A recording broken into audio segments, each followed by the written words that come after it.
Bapa, urapi hamba-Mu yang menyampaikan firman-Mu, urapi kami semua yang mendengarkan, supaya kami sama-sama diberkati. Terima kasih Bapa, dalam nama Yesus kami berdoa, amin. Shalom.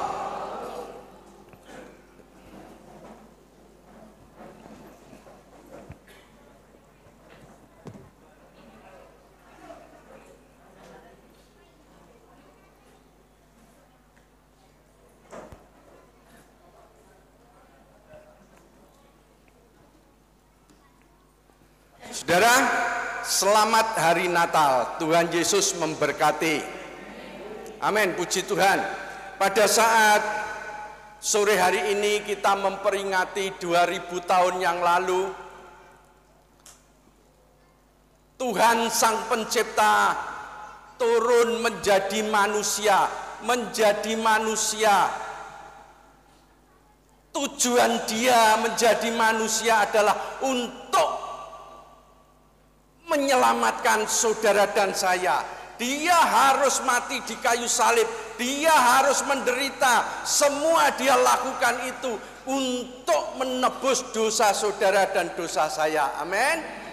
Mari kita lihat, kita memperingati 750 tahun sebelum Yesus lahir. Nabi Yesaya sudah berfirman, nanti akan ada anak yang lahir. Kita baca dulu ya, di dalam Yesaya 9 ayat 5. Sebab seorang anak telah lahir untuk kita. Ini dia bernubuat, nanti 750 tahun lagi akan lahir seorang putra, telah diberikan untuk kita. Lambang pemerintahan ada di atas baunya, namanya disebutkan orang Penasehat Ajaib, Allah yang perkasa, Bapa yang kekal, Raja Damai. Amin. Ini semua Penasihat Ajaib, Allah perkasa, Bapa yang kekal, Raja Damai, itu adalah gelar daripada nanti 750 tahun lagi akan lahir. Saudara, mari kita belajar. Kita ambil salah satu aja. Seperti yang ada di tertera sini, Yesus Raja Damai. Amin. Nah, mari saudara. Saudara, di dalam, kenapa Yesus dikatakan Raja Damai? Kalau kita orang Kristen ya, kita anak-anak Tuhan yang percaya Yesus sebagai Tuhan dan Juru Selamat, itu menaruh Yesus, menaruh Tuhan di dalam diri kita. Dia itu gelarnya bukan hanya damai, tapi Raja Damai. Artinya kedamaian yang Dia bawa ke dalam dunia itu mengalir di dalam hidup kita. Luar biasa saudara. Loh, terus kenapa? Yang dimaksud damai itu sesuatu suasana yang ayem, tentrem,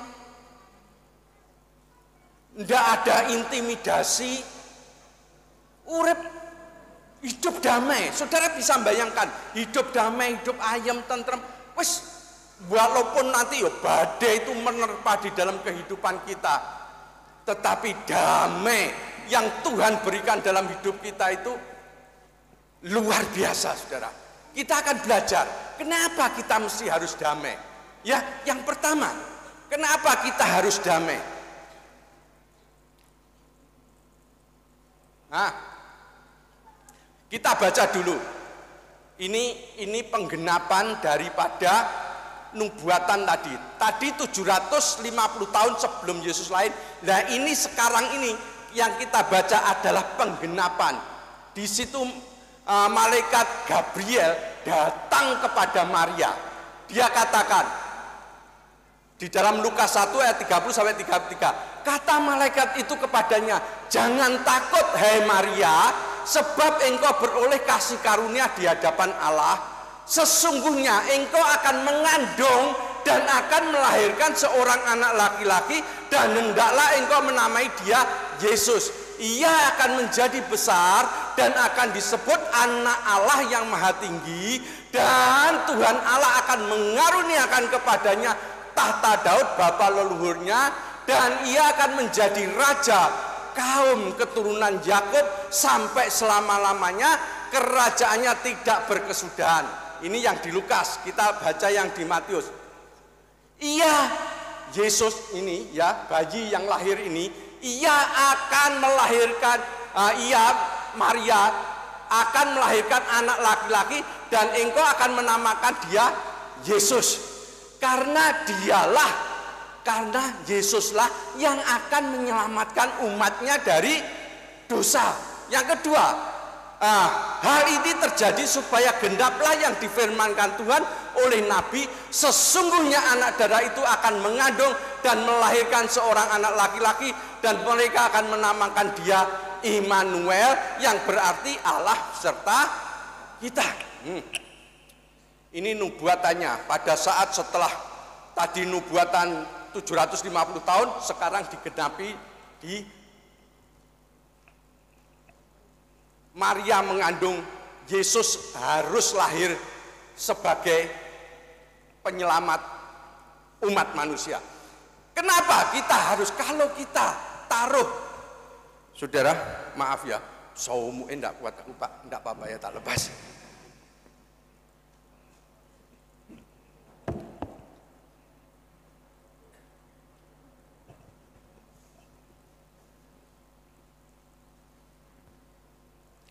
Saudara, kenapa kita mesti harus damai di dalam hidup kita, menghadapi semua permasalahan di dalam kehidupan kita?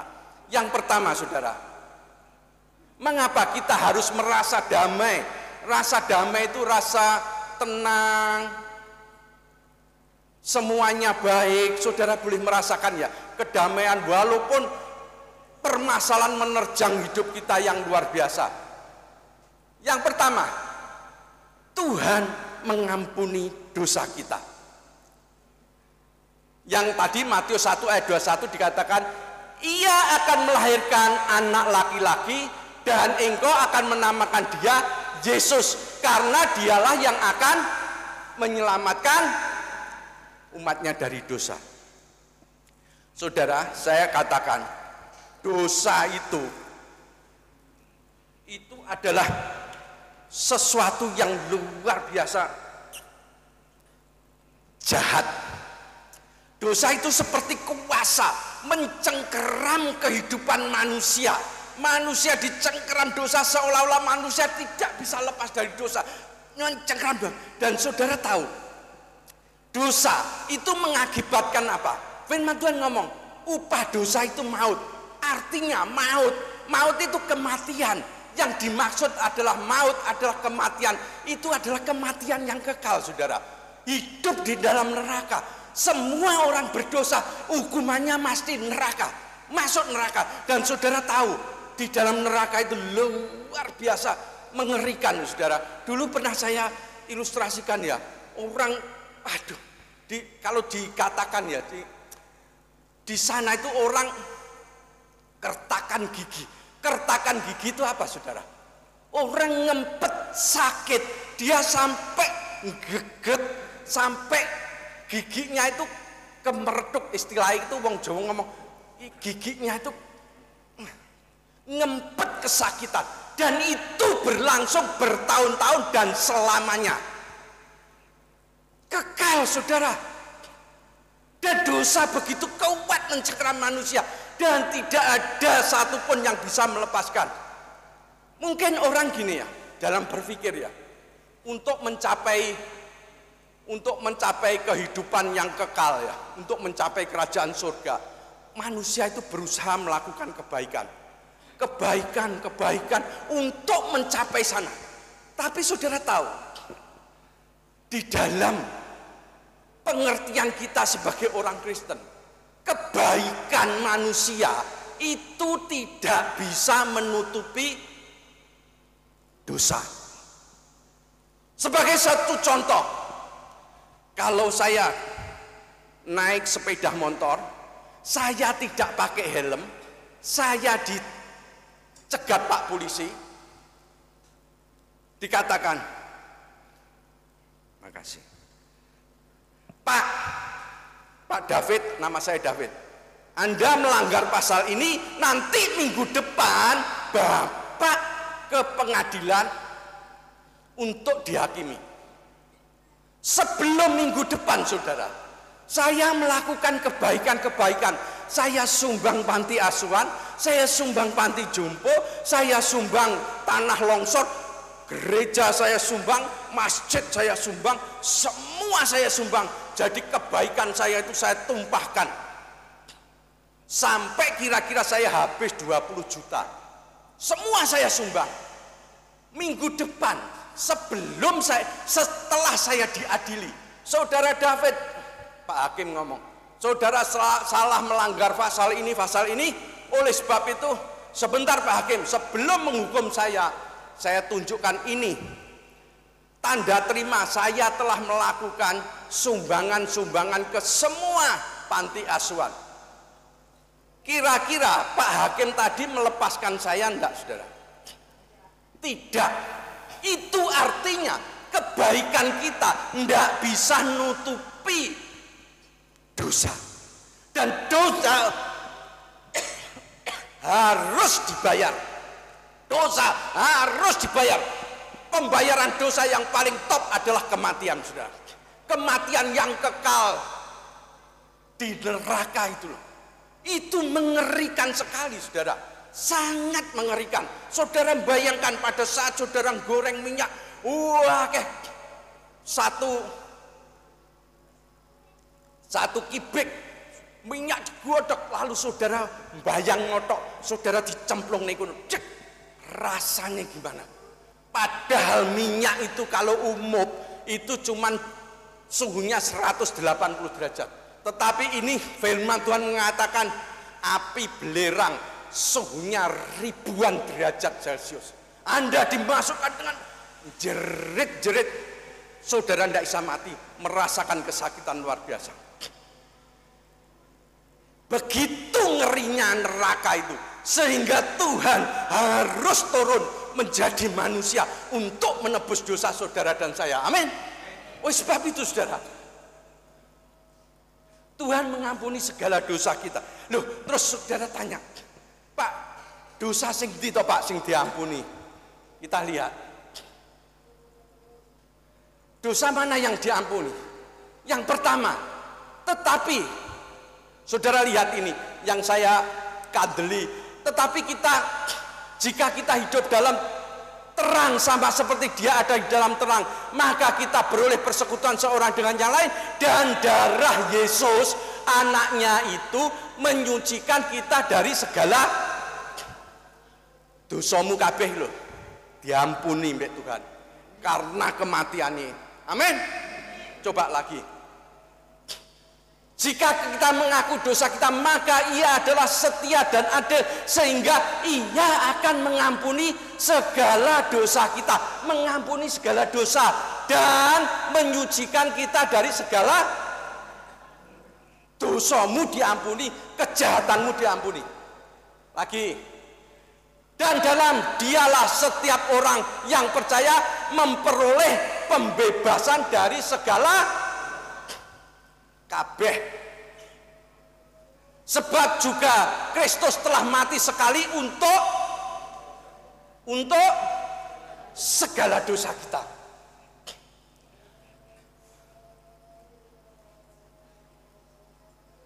Saudara, jadi dosamu itu sudah diampuni. Amin. Yang diampuni itu sebagian apa semua? Semua. Lek saudara itu uripe 70 tahun, selama 70 tahun dosamu kesalahanmu karena Yesus teko mati di kayu salib, dosamu ditebus kabeh. Amin. Lek dosamu wis diampuni, kalau semua dosa dan kesalahan diampuni, keselamatanmu pasti ora? Pasti enggak? Dan aku memberikan hidup yang kekal kepada mereka. Ini Tuhan Yesus yang ngomong. Dan mereka pasti tidak akan binasa sampai selama-lamanya, dan seorang pun tidak akan merebut mereka dari tanganku. Yesus yang ngomong, percaya. Amin. Kedua, lebih-lebih karena kita sekarang dibenarkan oleh darahnya, kita pasti diselamatkan dari murka Allah. Sebab jika kita ketika masih seteru diperdamaikan dengan Allah oleh kematian anaknya, lebih-lebih kita yang sekarang diperdamaikan pasti akan diselamatkan oleh hidupnya. Piye, luar biasa para Yesusmu? Luar biasa ndak? Oleh sebab itu saudara, kepastian itu membuat saya damai. Pada saat badai itu menerpa hidup saya, pada saat kesulitan menerpa saya, pikiran saya cuman, Tuhan ndak suwe, aku hidup di dunia ndak lama Tuhan, paling-paling manin 70-80 tahun, sekarang sudah 64, lek 70 tahun kurang 6 tahun nek aku mulai. Benar. Tapi apakah itu menyedihkan? Enggak saudara, di sana tidak ada air mata, di sana tidak ada sakit penyakit. Saudara hidup bersama Tuhan Yesus di surga. Amin. Saudara enggak usah. Mungkin di antara saudara ya masih ragu-ragu. Engko lek aku mati nang dia, aku selamat apa ora ya? Engko lek aku mati, mungkin saudara jangan mengira lo ya, lek saudara nom ndak mikirnya mati lo. Kadang itu sing nom mati dhisik lo. Mungkin iki gak uruk untuk orang tua tok lo. Pikirno sebelum terlambat. Aku engko lek mati, aku sik ragu-ragu. Satu ayat yang saya sukai saudara. Ini di dalam Wahyu. Lihat aku berdiri di muka pintu mengetuk, jikalau ada orang mendengar suaraku dan membukakan pintu, aku akan masuk mendapatkannya dan aku makan bersama-sama dengan dia dan ia bersama-sama dengan aku. Amin. Sekarang Tuhan berdiri di depan pintu hatimu, mengetuk, buka hatimu, terima Yesus. Jaminan keselamatan ada di dalam tangan Tuhan. Amin. Saudara sing ragu-ragu, buka hatimu, undang Yesus. Tuhan, masuk dalam hatiku, jadilah engkau. Saudara ada jaminan, nanti saudara mati sekarang, mati besok, mati dengan tenang, mati dengan kecil-kecil, pasti masuk surga. Karena Tuhan sing ngomong, tidak aku sing ngomong. Amin.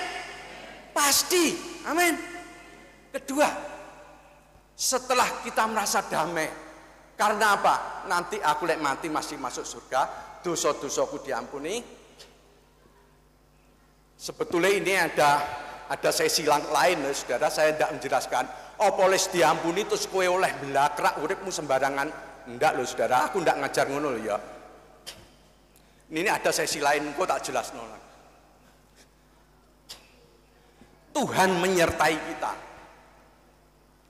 Saudara, tadi yang pertama, dosaku diampuni, keselamatanku pasti, aku merasa damai.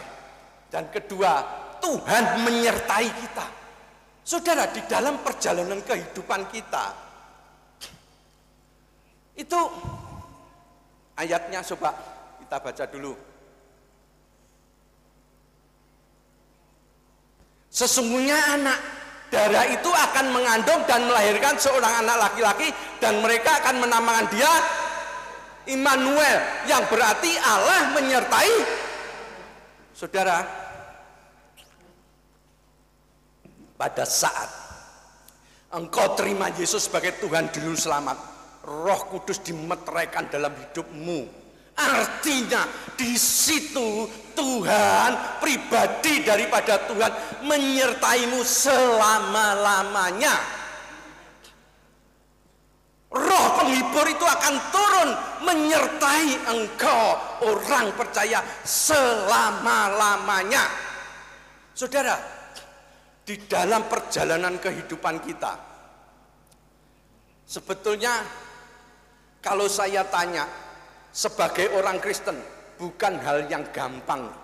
Untuk mempertahankan iman itu bukan hal yang gampang. Badai kehidupan menerpa kehidupan orang percaya. Tetapi kita percaya Yesus Sang Penolong, Roh Kudus itu dicurahkan dalam hidup kita untuk menyertai kita, untuk menolong kita, untuk menghibur kita di dalam perjalanan kehidupan kita. Saudara,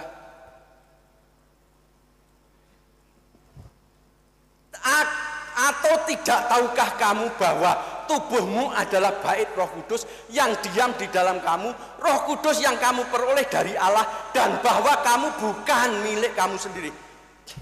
Roh Kudus loh,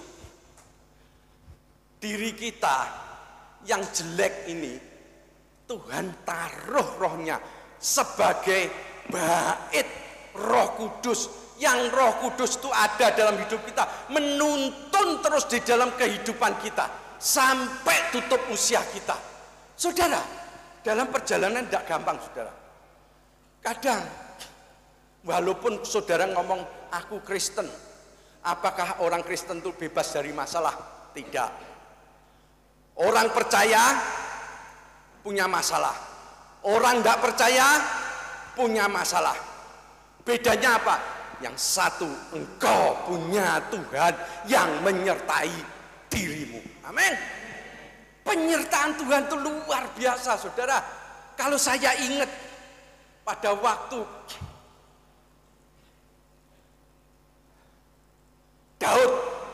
Daud masih remaja. Saya katakan remaja, mungkin umurnya itu 16 atau 17 tahun. Pada waktu itu bangsa Israel itu perang sama orang Filistin. Bangsa Israel perang sama orang Filistin, dan orang Filistin memberikan jagonya yang luar biasa. Namanya siapa, saudara? Goliat. Goliat itu tingginya itu hampir 3 meter, saudara. Tinggi sekali. Dan Daud itu rata-rata, saudara, kecil. Tapi apa yang dikatakan Daud pada saat dia ketemu Raja Saul? Saul pun sampai heran, saudara. Tapi lah dipikir-pikir ya, Saul pun ya rodok ya saudara, kurang ajar ya, melepas Daud yang kecil imut-imut lawan Goliat yang 3 meter.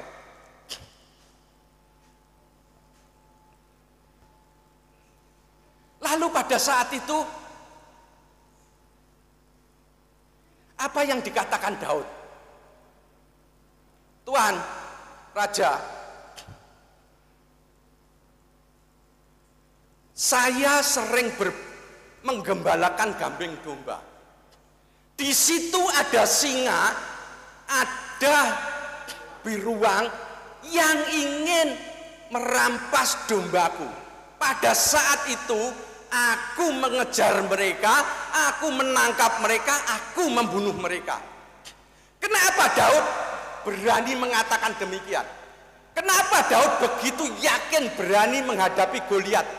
Siapa orang yang tidak bersunat ini, yang melecehkan, yang menghina barisan Allah Israel yang hidup?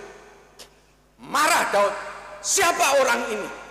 Keberanian Daud bukan karena dia hebat, bukan karena dia badannya keker, bukan karena dia jago tarung, karena dia merasa disertai Tuhan.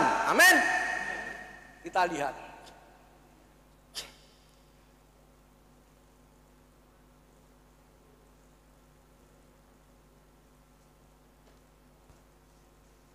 Nah, pula kata Daud, Tuhan yang telah melepaskan aku dari cakar singa dan cakar beruang, dia juga akan melepaskan aku dari tangan orang Filistin itu.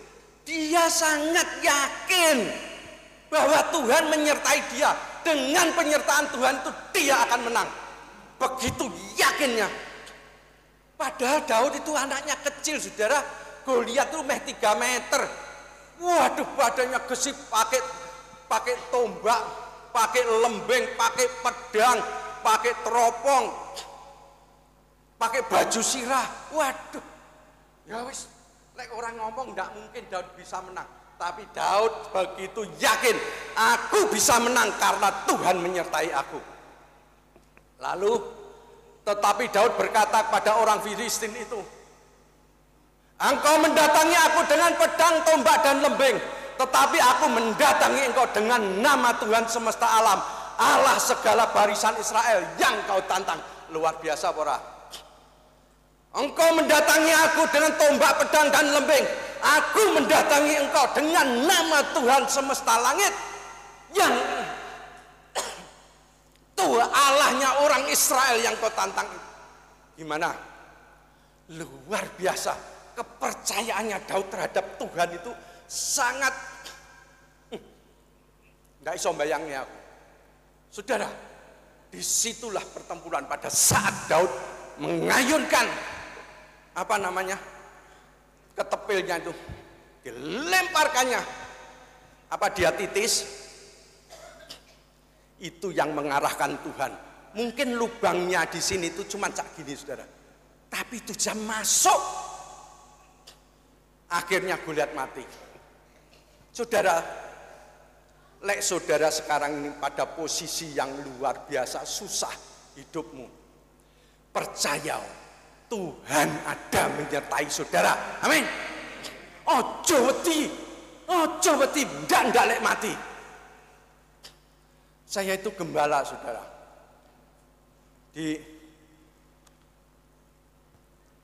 Ada beberapa jemaat kadang telepon sama saya dulu, bolak-balik telepon, Pak, aku ndak kuat, Pak, aku wis mentok, Pak, tolong, Pak, aku wis mentok.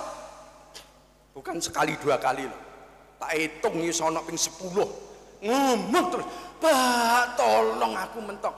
Aku percaya,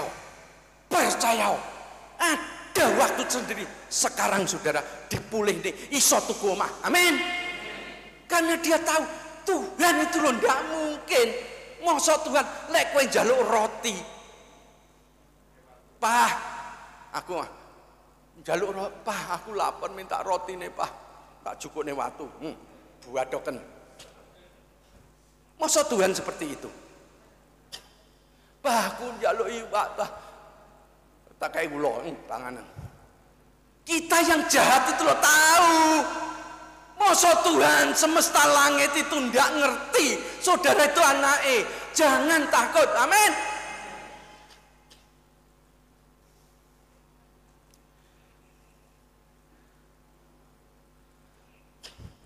Yang ketiga, kita merasa damai apa? Tuhan menggenapi firman-Nya. Tadi 750 tahun dinubuatkan nanti akan datang seorang anak laki-laki yang namanya Raja Damai, Allah perkasa, Bapa yang kekal. Digenapi. Saudara, dalam perjalanan pergumulan saudara untuk Tuhan, lek saudara itu bergumul sama Tuhan dengan tenan, saudara cari Tuhan dengan segenap hati, saya yakin 100% Tuhan itu mesti ngomong, Mbak saudara. Dulu pernah saya saksikan Tuhan ngomong, mungkin Tuhan tidak ngomong secara audible ya, tapi di dalam pergumulanmu kepada Tuhan, Tuhan itu pasti ngomong. Coba. Dan apabila saudara ingat ya, Tuhan pasti menggenapi firman-Nya. Saudara lek dalam pergumulan yang hebat sekali. Dan apabila kamu berseru dan datang untuk doa kepadaku, maka aku akan mendengarkan. Apabila kamu mencari aku, kamu akan menemukan aku. Apabila kamu menanyakan aku dengan segenap. Tuhan itu loh.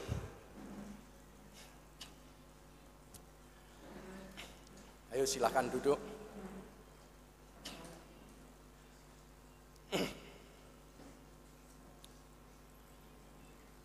Saudara cari Tuhan dengan segenap hatimu. Tuhan itu pasti menyatakan diri. Amin, saudara. Ini waktu ini tak singkat ya ini, karena Natalan ya. Saya satu tok kesaksian. Dulu 20 sekitar 2004 2004 itu berapa tahun ya? Hampir 20 tahun ya. Hampir 20 tahun, 19 tahun yang lalu. Kehidupan ekonomi saya itu biasa, saudara. Kalau diomong nih, keluargaku, Pak kowe duwe simpenan neng gene tabungan, gak duwe. Kowe duwe duit piro? Gak duwe. Ya wis, saya kerja biasa, uangnya ya sekarang di hasil sekarang dimakan sekarang entek. Itu bertahun-tahun. Tapi di dalam kehidupan kerohanian saya, saudara, saya itu sangat mencintai Tuhan. Saya dulunya hancur-hancuran, setelah saya dipulihkan Tuhan dengan istri saya hadirkan Tuhan di dalam tengah-tengah keluarga saya. Kehidupan ekonomiku ya biasalah, saudara. Biasa tok, orang duit simpenan, hasil sekarang entek sekarang. Pada waktu itu gereja saya itu mau bangun di Jakarta. Ditanyai, siapa yang mau nabur? Siapa yang mau nabur? Di situ tuh karena saya itu sangat cinta sama Tuhan. Tuhan wis to, uripku itu wekmu. Duitku ya wekmu. Maksudnya milikmu lah. Tapi saya pengen nabur Tuhan, tapi gak duit. Pada waktu itu gembala saya ngomong, saudara, kowe pengen nabur tok, kowe engko diberkati. Pengen tok, kowe engko diberkati. Terus pada waktu itu di gereja itu dikasih lebaran, saudara. Wes kowe pengen nabur piro terserah. Kowe pengen nabur piro itu ada, kowe nabur koin, emas piro terus perak, terus lebih kecil lagi perunggu. Saya nabur emas yang paling kecil. Aku tidak punya duit loh, saudara. Duh, saudara tak ceritani ya. Lek soal nabur, saudara. Lek saudara ndak punya rasa cinta ambek Tuhan, ora sah nabur, saudara ndak oleh apa-apa. Atau saudara nabur ngkei gereja, pengen didelok tonggomu, percuma. Harus ada rasa cinta kepada Tuhan, engkau memberikan. Itu loh buah taburan yang baik. Amin. Saudara, saya nabur. Saya kan ibadah 2 gereja, satu di pusat, satu di cabang. Di cabang membeli tanah, saudara. Saya Pak yang mau nabur. Aduh, iki urung iso bayar, iki wis nabur neh. Nabur ayo, tulis nabur. Saya nulis, saudara, beli 10 meter. Itu belum dibayar, sound sistemnya rusak. Aduh. Siapa mau nabur lagi? Saya bukan sok-sokan loh, saudara. Maksudnya saya itu cinta, nemen sampai pekerjaan Tuhan. Wes toh, Tuhan roh hatiku. Nemen aku cinta sama pekerjaan Tuhan. Saya nabur lagi, saudara. Tak total hampir 45 juta sampai 50 juta. Waktu itu duit 1 juta era duit. Loh, gede nih. Engkau bayarnya piye? Itu kan urusan Tuhan. Wong paling ngomong, kowe pengen naburnya wis diberkati. Tenan, saudara. Istri saya ini ndak iso masak, ora iso nggawe roti. Adiknya yang di Solo ngomong, "Cik, kowe nggawe roti to, Cik?" Aku lho ora iso. Alah tuku tepung mix. Tepung mix itu gampang Saudara. Telur dikopiok ambek gula, dimasuki tepung itu terus dicetak Saudara. Melenduk. Istri saya bikin. Beli oven yang ditumpangkan di kompor. Oven gembreng loh Saudara. Beli satu. Wah dadi dikirim nek toko laris. Beli dua. Laris. Beli tiga. Laris. 4. Sampai ovennya 4. Jentrek-jentrek. Beli kompor 5. Laris. Wah. Tenan loh Saudara. Nggak sampai setahun loh Saudara. Utangku lunas. Tepuk tangan. Tuhan itu loh ndak mau diutangi.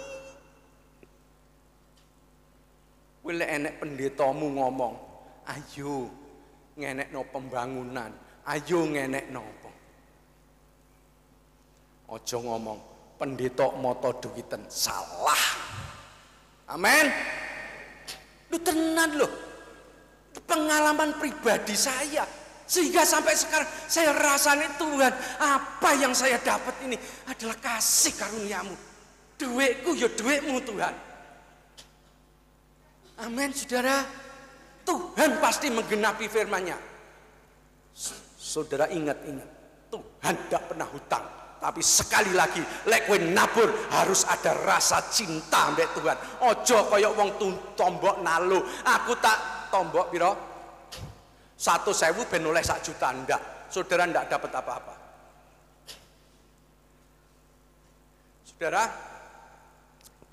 inilah damai Natal. Tuhan mengampuni dosamu, keselamatanmu ya dan pasti. Tuhan menyertai perjalanan hidupmu, dan Tuhan pasti menggenapi firman-Nya. Engkau akan hidup menjadi, apalagi sing muda-muda ini, masa depanmu golek Tuhan sing tenanan, cinta Tuhan yang tenanan. Nanti arahmu itu dituntun sama Tuhan, kamu menikmati yang baik, kamu menjadi berkat, bukan ngisi-ngisi jadi orang Kristen. Amin. Gue akan diberkati, percaya dalam nama Yesus. Amin. Mari kita berdoa. Pak Gembala doa.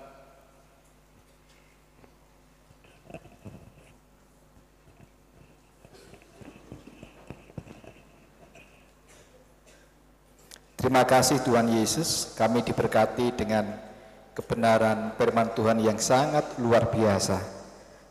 Kami boleh belajar untuk bisa melakukan apa yang Tuhan katakan malam ini. Kami boleh melakukan keselamatan yang pasti, dan kami yakin Tuhan pasti menyertai. Tuhan pasti menggenapi firman-Nya di dalam hidup kami. Tuhan memberkati Bapak David beserta rombongan yang sudah berkenan melayani kami. Kami yakin ketika dia lakukan dengan hati yang tulus, dengan senang hati, Tuhan memberkati dengan lipatnya. Di dalam nama Tuhan Yesus Kristus, kami serahkan doa kami dan kami lanjutkan acara Natal malam ini. Haleluya, amin.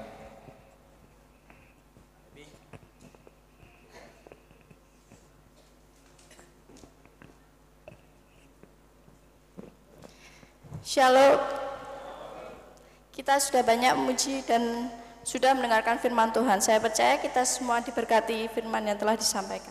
Terima kasih untuk Pak David untuk firman Tuhan yang telah disampaikan. Kita akan masuk dalam acara perayaan dan sebentar kita akan memasuki acara malam kudus yang akan diiringi oleh 1000 lilin. Dikarenakan keterbatasan waktu, saya hanya akan memanggil beberapa orang sebagai perwakilan.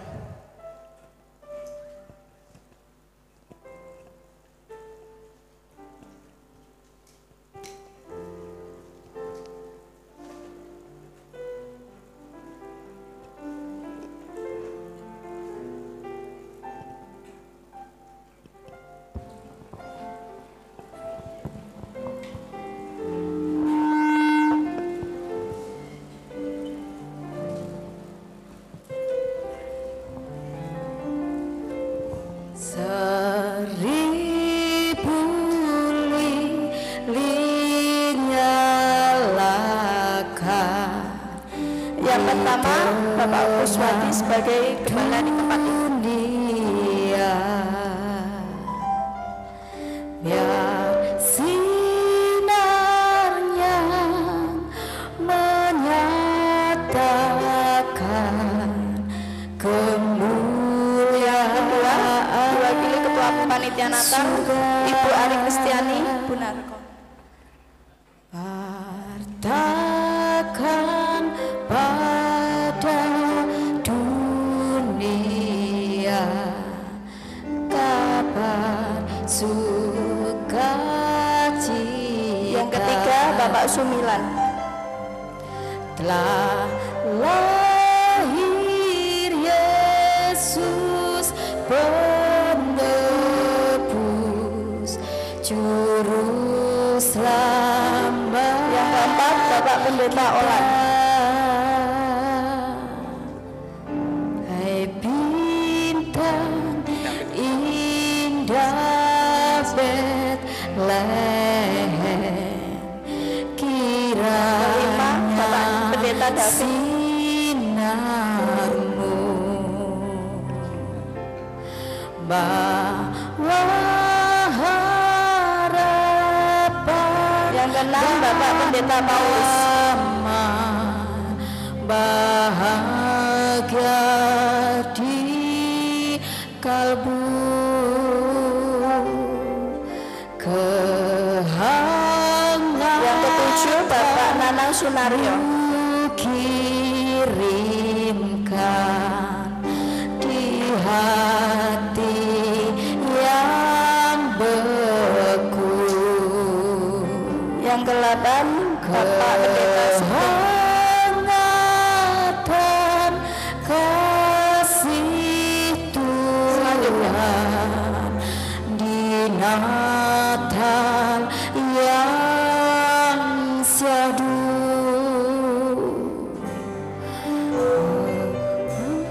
Yang terakhir, Ibu Lili. Kehangatan kasih Tuhan di Natal yang syahdu. Ribu lilin nyalakan di tengah dunia. Biar sinarnya menyatakan kemuliaan surga. Mari saudara kita akan bangkit berdiri bersama-sama. Wartakan pada dunia kabar sukacita.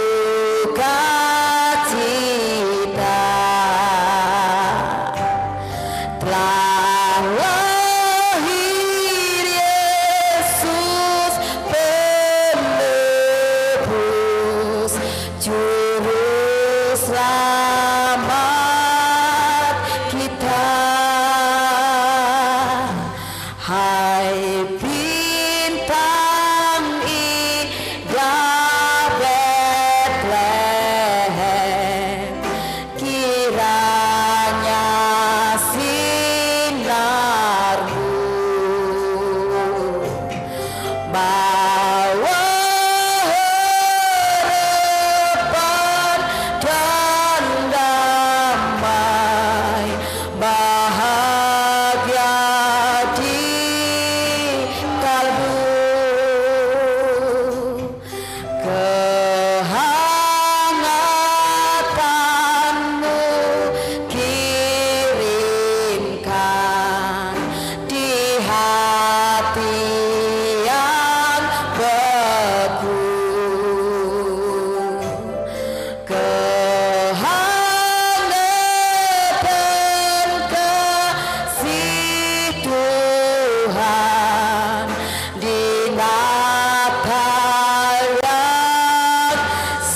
Ninakayan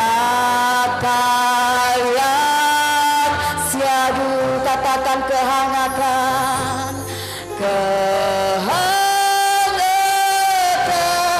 kasih Tuhan. Ninakayan siadu.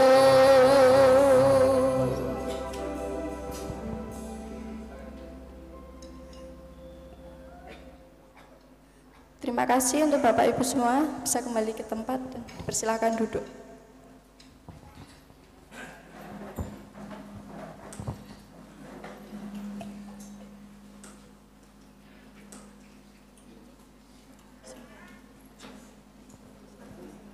Untuk selanjutnya kita akan memberikan persembahan yang akan dipimpin oleh WN.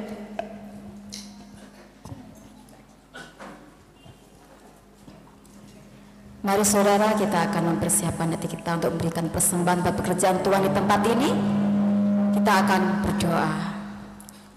Bapa Surgawi, terima kasih kalau pada saat hari ini kami sudah mendengarkan sebagian dari kebenaran firman-Mu. Biarkanlah firman-Mu tetap tinggal dalam setiap hati kami dan boleh kami lakukan dalam kehidupan kami sehari-hari. Kami percaya Tuhan, firman-Mu itulah kekuatan bagi setiap hidup kami, dan tiba saatnya Bapa untuk